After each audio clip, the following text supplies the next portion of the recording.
So yun, good morning everyone. So we're gonna do this activity 3.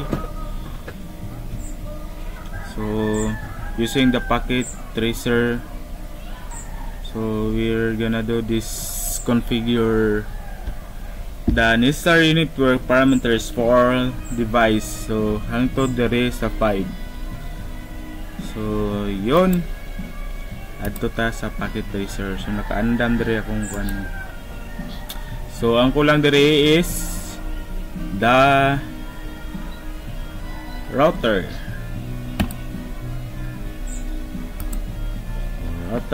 connection din sa router straight through.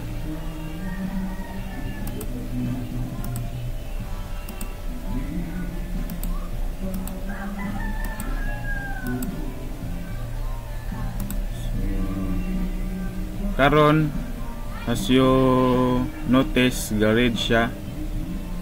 So marinim na po na akong mga PC no student 1, student 2, student 3. So anhita sa router configuration. So naka-on na siya. So ato ta si CLI tab. So there is our boss. Would you like to enter the initial configuration dialog? So no, enter gyapon ta. So dari ato siyang i-enable. Router number, configure, terminal atong i-type, router config. So router configuration, diri na to ang interface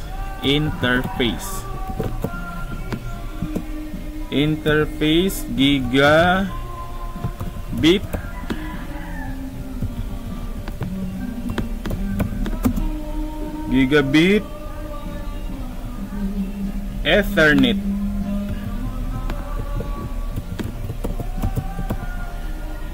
Ethernet 0/1.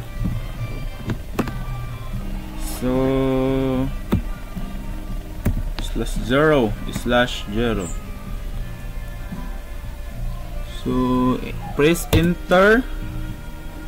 Dire na dayon ang IP address setup. So IP address 192.168.1.1. The subnet mask 255.255.255.0. Press enter. So dere type na tog no shut down. Enter. So yun, as you can see, link 5 change interface gigabit Ethernet 0/0 change state to up. So okay na siya no. So exit ta. Mo exit, press enter, exit dayon ta. Exit gihapon ta. So yun, SYS 5 config I configured from console by console. So press enter. Dari atong i-type na lang is configure. So configure na lang. Configure. Terminal. Then the interface sa 0/1 interface gigabit Ethernet 0/1. Press enter. Then the IP address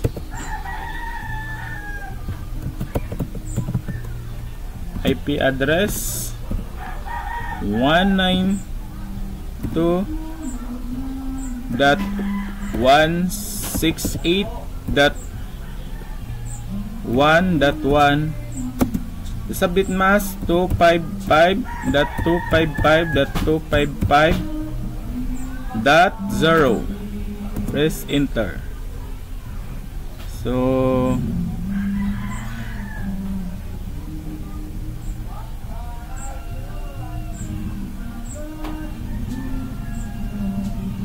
yun, true na to, no? Nag-overlap siya. IP address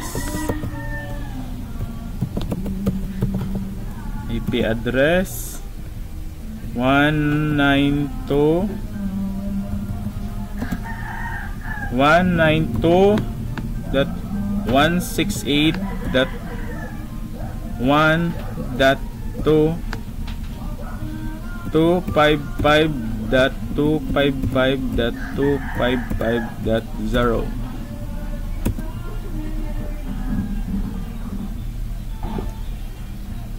So yun, what we're gonna do this.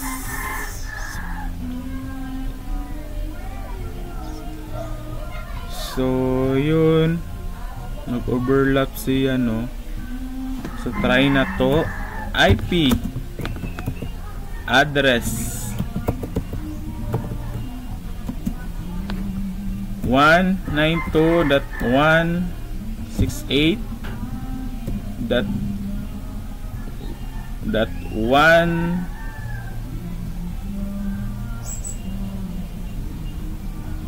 So mali siya, mali. .2.1 255.255.255.0. So yun, gana siya. So human, pagka human ato siyang sumatype na po ta direct no shutdown.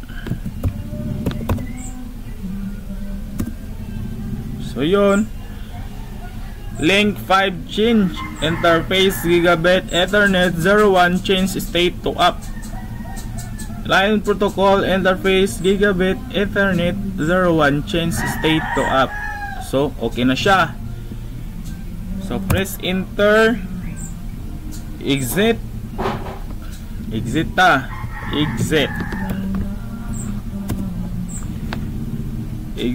then end. Type end. So yun, configure from console to console. So anhita dere. So as you can notice, no, nawala na tong red kaya na-configure na nato siya. So anhita sa server.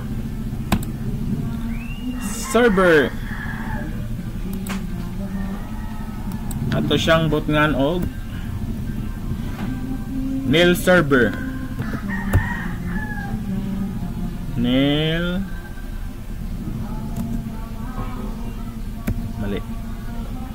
server. Siyang i-rename. So dere sa default gateway niya, no, okay. Ang yang default gateway sa server is the katong kuan, itong una na tong pag set up IP address dito sa kuano router. So atong i-type diri 192.168.1.1. Then ang DNS server, kay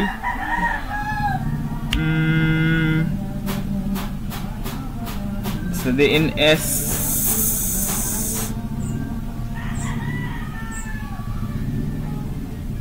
so yun,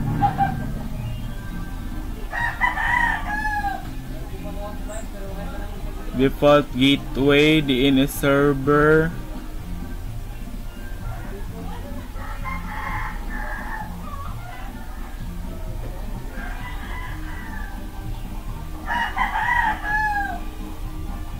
192.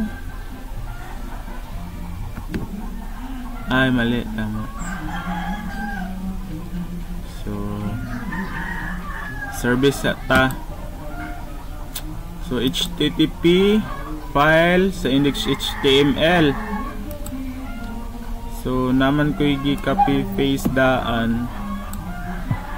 Ito na lang.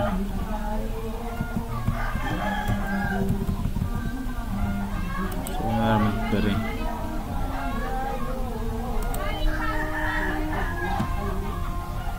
So, nara. Copy. So, yun. Naman ko i-magudaan. So, balik ka sa server. So, yun. Welcome to Buddy's World.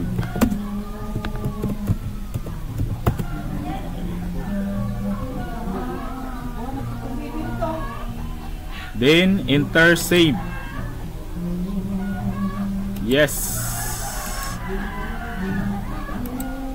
So, anhita sa config. So,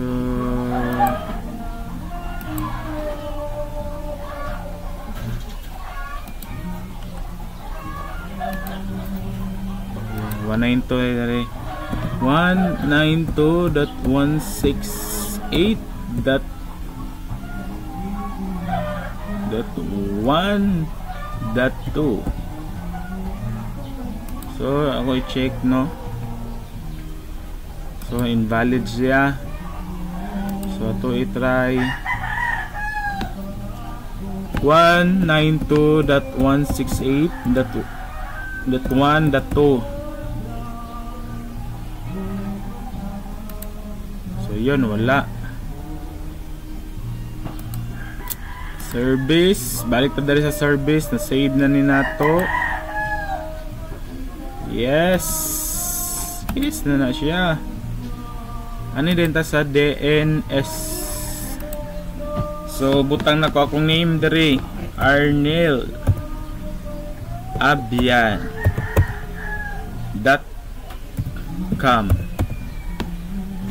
Yeah, IP address dayon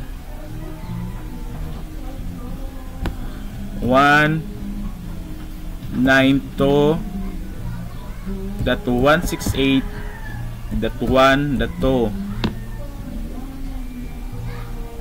Add.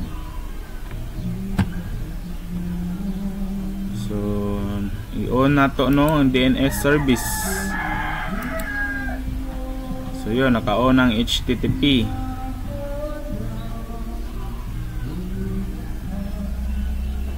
So anhin na punta sa PC student 1. So configure na to siya, default gateway. Ang yang default gateway same ragayin na, no. Same ragayin na ang default gateway. So default gateway niya.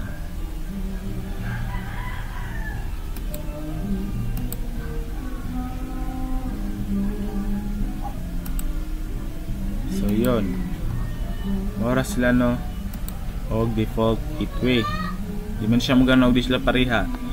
So 192.168.1.1.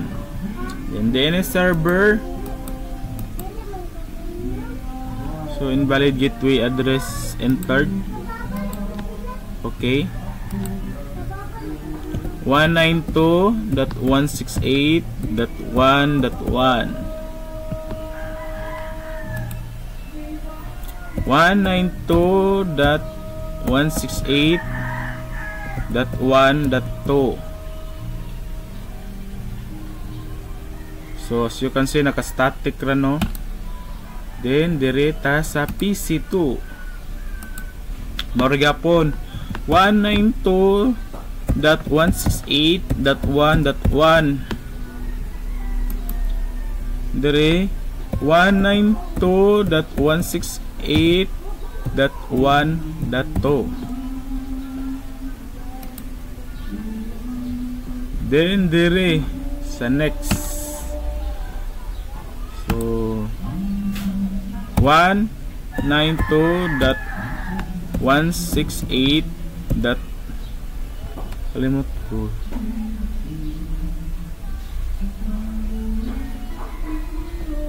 Aya 168.2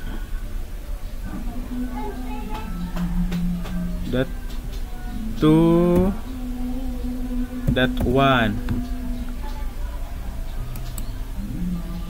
So ang iyang subnet, ang iyang DNS server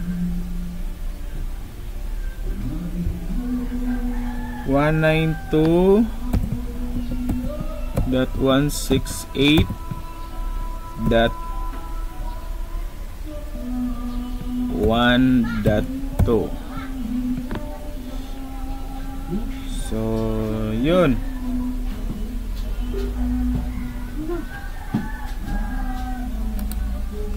So naka-deliver naman siya mga IP address, kaya naka-static raman siya. Motong wala na to na set ang kuano. So ato siyang i-check dire ta sa PC3. Ato ta sa desktop. So saon na to pagkabalo nga okay na, connected na siya tanan. So dire pwede ta dire mo gamit sa web server. So watan lang nato kay loading.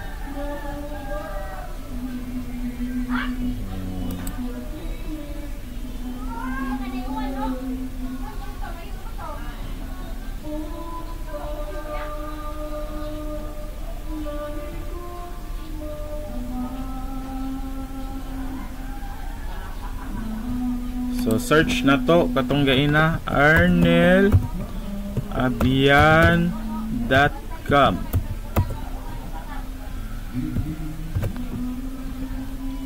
Go.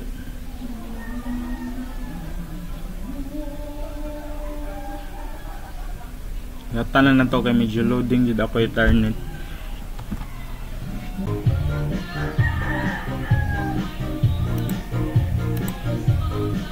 So ayun, continue tano kay naputol atong video kay tungod sa kahinay sa signal. So yun, so all of device is nakuha na siya, configure na siya nako.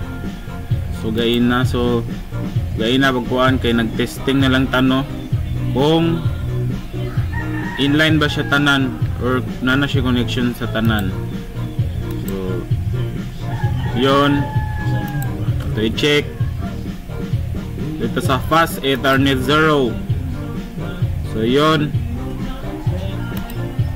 so nakuha na siya, na configure na siya karon. So dire sa router,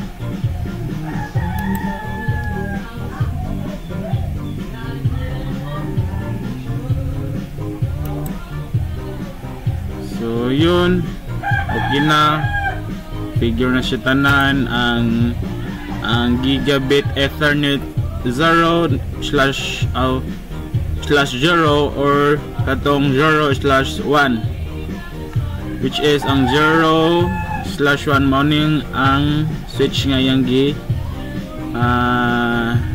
handulan, then ang 0/1 kani sa isa. So yun, atong testingan otro kay medyo kusog na siya ang internet. So money no, search gain na, pero ato i-try kay loading jud siya gain na, ato siya i-try otro para ma-witness jud or magitan jud ninyo.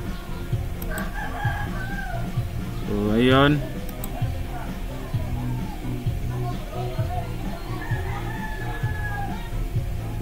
so anita sa web server. So yun, ara web browser, search to na ko ang akong gisit gain nga domain name, arnelabian.com. So enter. So yun, welcome to Buddy's World. So So anhin na punta sa